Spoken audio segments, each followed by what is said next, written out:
Hey everyone, welcome back to the channel, and in this week's episode I am talking all about my printing process.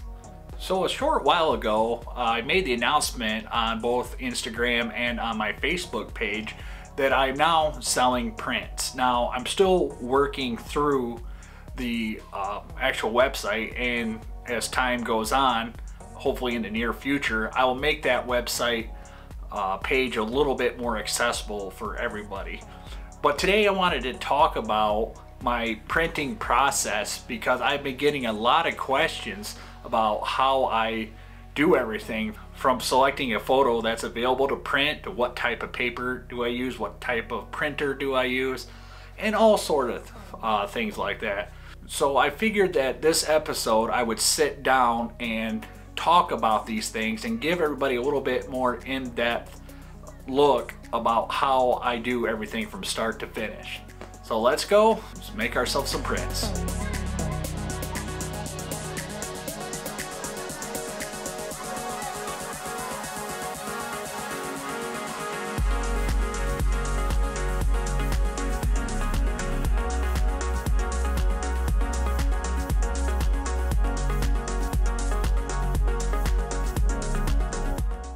So one of the very first questions that I always get is what type of printer that I use.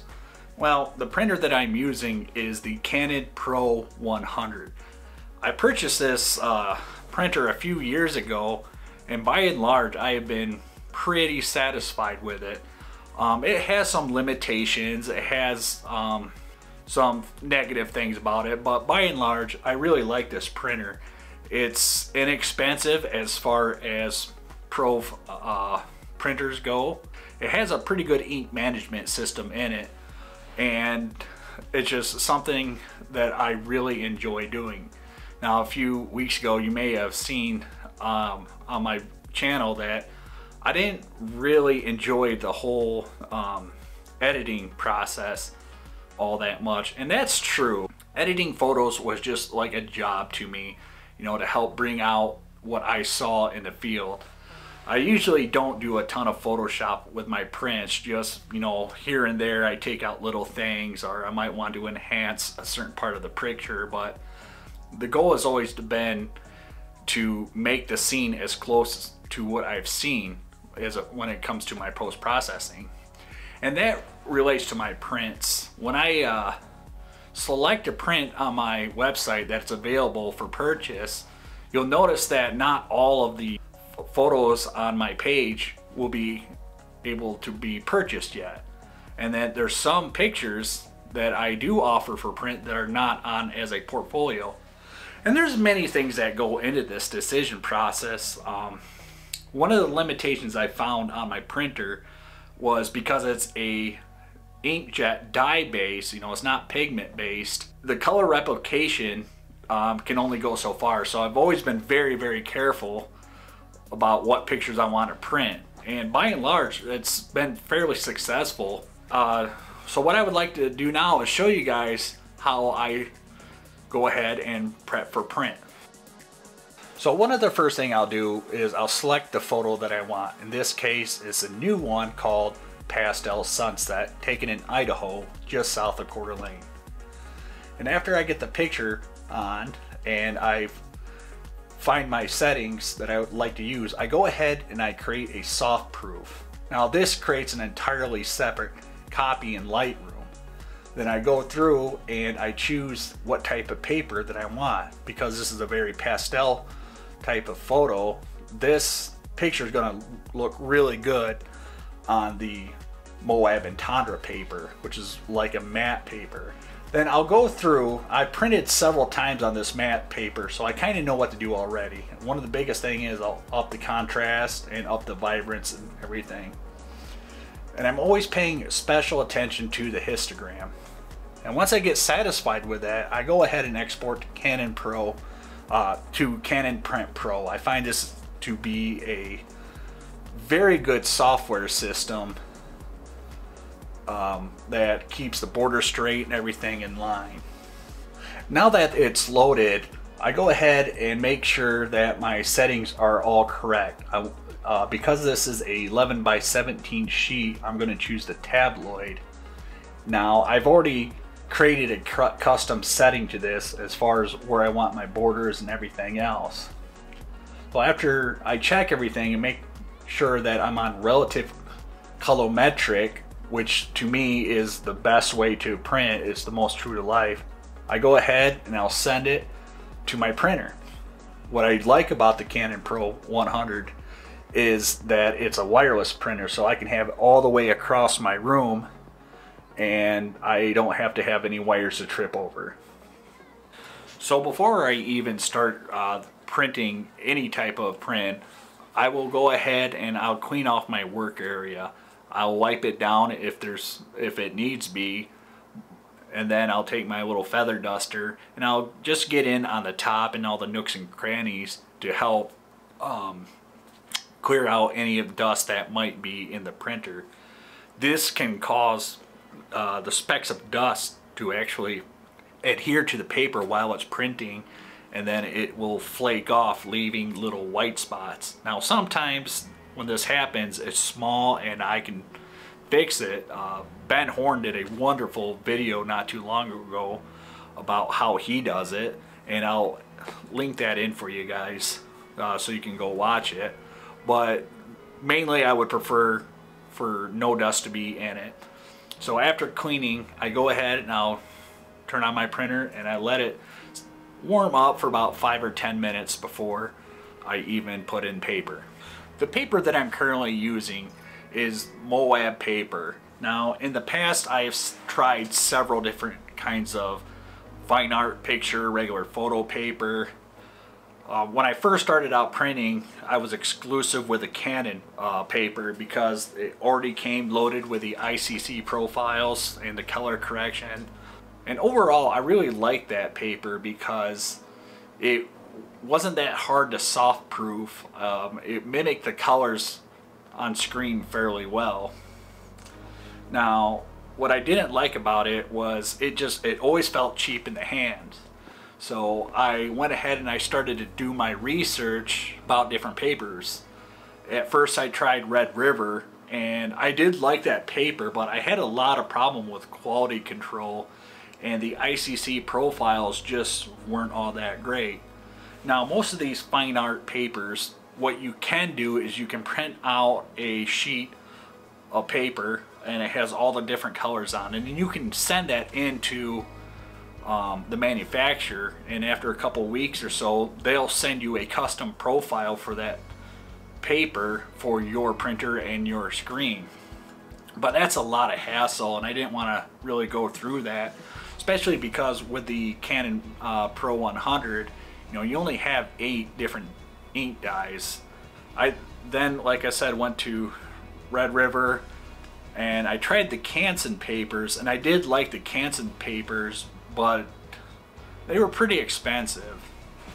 Now, one of the things that I would do before I ordered any big sheet was I ordered these sample packs from manufacturers, and I would go through and I would try different papers to see what would work out. And I finally settled on Moab.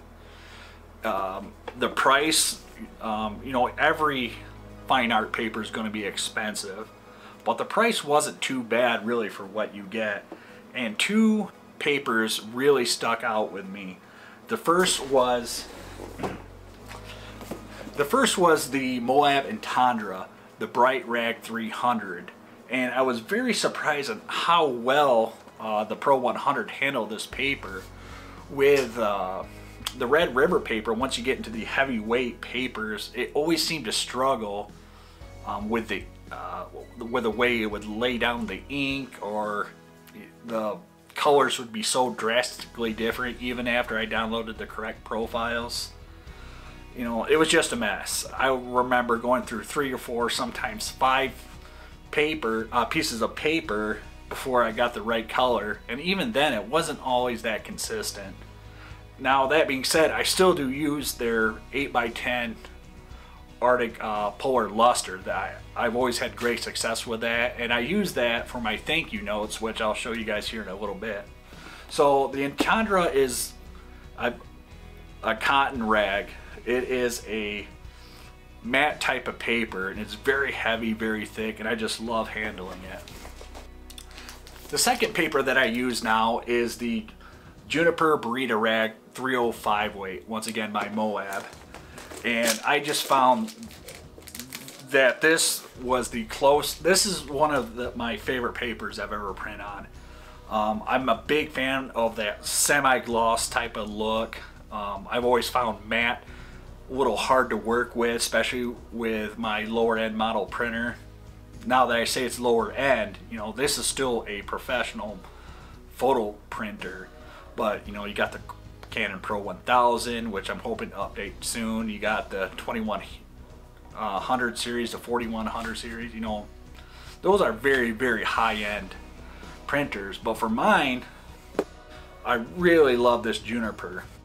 And I find that with a lot of my photos that have like this really green saturation in it with lots of shadows, this paper just works wonders on it. And then with other photos like the Grand Palouse, when you just have these big wide vistas and lots of colors coming in, it just does an excellent job of recreating that. And the profiles that I get straight from the Moab website have just been phenomenal. Like I said, I have not felt the need to color calibrate my monitor. I have not felt the need to do custom ICC profiles. That may change as I get into bigger and better printers that can do larger sizes, but for now, you know, I just absolutely love this. Okay. So before I even put the paper in, my printer's clean. Got as much dust as out of it that I feel that I can. Now the time is to load the paper in the printer. But before I even touch the paper, because it's of a very fine art quality to it, they pick up fingerprints really easily.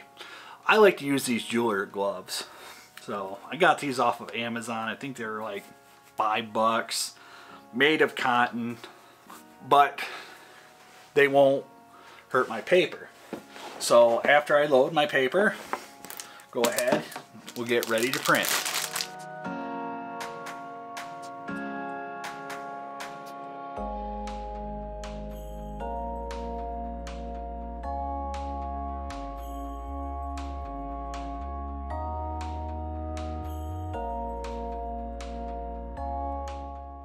So now that the print is finished, I always wait about 1 hour before I will physically touch it.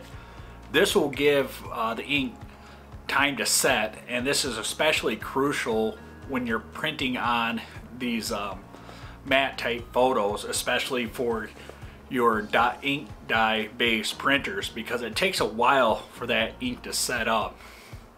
And I have noticed in the past with these matte photos that it sometimes could take several hours for that color to really come out. But by and large, after 1 hour, I will start to inspect it closer. But in that meantime, what I usually do is I do a cursory inspection of it without touching the print or getting close. I'll look just to make sure that there is there's no those little dust spots. All the color is correct. Like I said, that'll take time to set, but you can still get a sense of if it's going to be correct or not. And then, you know, I'll get a cup of coffee. Then I'll start working on the metadata cards, which is just a little 4x6 that I print on a Finestra type paper. It tells you about the photo, the name, the description, and I also include the metadata. And then on the back of it, I handwrite terribly. Yeah, my handwriting's not good, but I handwrite what paper it's printed on, the size of the paper, because you know sometimes you order a print and then you'll think, oh gosh, what size was that? But you know, I write it on the back, so then you need to know. And then finally, I'll print out the thank you card. Now this thank you card is just, you know, printed off that Arctic Polar. luster that I told you about, but I find that it's just a nice little way of saying thank you for purchasing one of my prints. You know, my prints are definitely not the most expensive ones out there. They're not the cheapest either. And in the future, they will actually get a little bit more expensive, because right now I'm doing this, you know, introductory, hey, I'm offering photos type of deal at a reduced price. You know, most of my 11 by 17s, you know, they're right around $65. 1319s are right around $95. Those prices will increase as I get into better printers, and you know, the ink becomes more expensive. But for now, I'm going to keep them at that price. And you know, I cover all taxes, shipping, all that I do by myself. So once I get all that stuff done, then I will do the closer inspection of the print to make sure that it is ready and worthy to go out.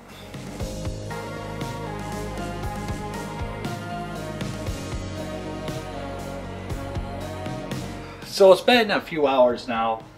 The color and ink has set and dried to a point where I feel comfortable handling it.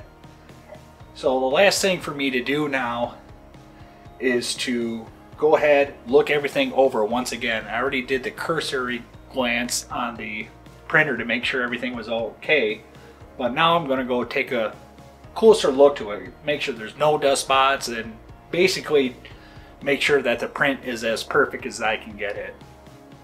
Now, because I print by myself, you know, I don't expect 100% perfection, but I always expect of myself to get as close to 100% as, you know, reasonably possible. So looking at this photo, everything is looking good. I have everything laid out that's going to go into the package. Because this is a limited edition print, everything is going to get the metadata card, my business card, and the personalized thank you letter that I've already stated. So now that everything is within satisfaction to where I want it to be, I'll go ahead and I will sign and number this, and it'll be ready to head out the door for whoever wants it.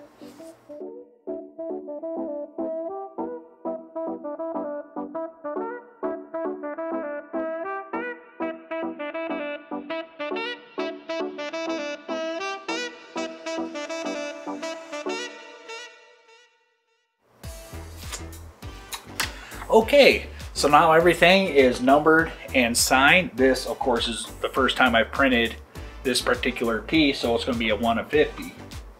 Now I just do one final check because, you know, I'm just that way. I'm putting my art into the world, so I want it to be as best as it can possibly be. But everything looks great. And finally, all I'm going to do now is I'm going to put it in their protective coats and get it ready for shipping.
And there you guys have it. So I hope this answers some of the questions that you guys have been having about how I go through my print process.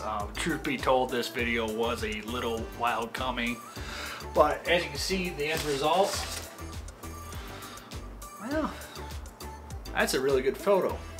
I think I'm gonna might print off a separate one and hang it on my own wall.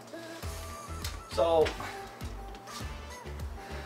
I plan to do a couple more of these type of videos in the near future. Of course, you know, my favorite thing to do is still to get out, go camping and hiking and do landscape photography, but more and more lately I've been getting questions on just general stuff like vehicles that I work with, what my camping gear looks like, printing process, paper selection, all that stuff. So in the next coming weeks I will be answering some of those. But you know, until this next time though, you know, I'm glad that you guys had a chance to see kind of the process behind the print. It's a fun process, and I encourage every photographer out there, even if you don't have your own printing setup, you know, you got Bay Photo, you got Pickfair, you got Adorama Picks, you know, there's a multitude of just really good photo online photo resources out there, and I encourage you guys, you know, if you really like that photo, go ahead and give it in print.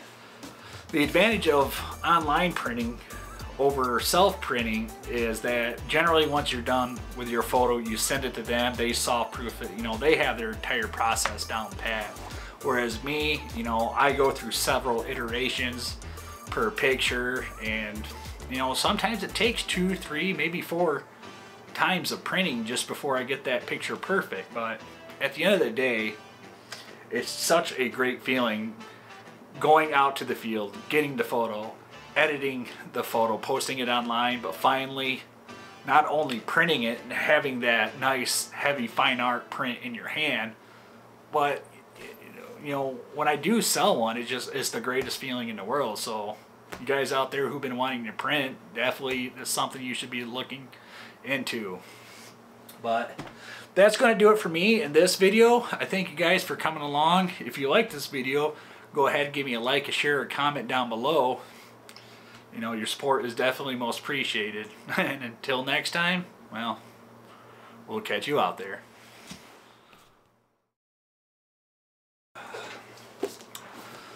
I wonder if people figured out that the only reason why I wear hats is because I'm going bald. Think they would notice? Nah, they probably won't notice.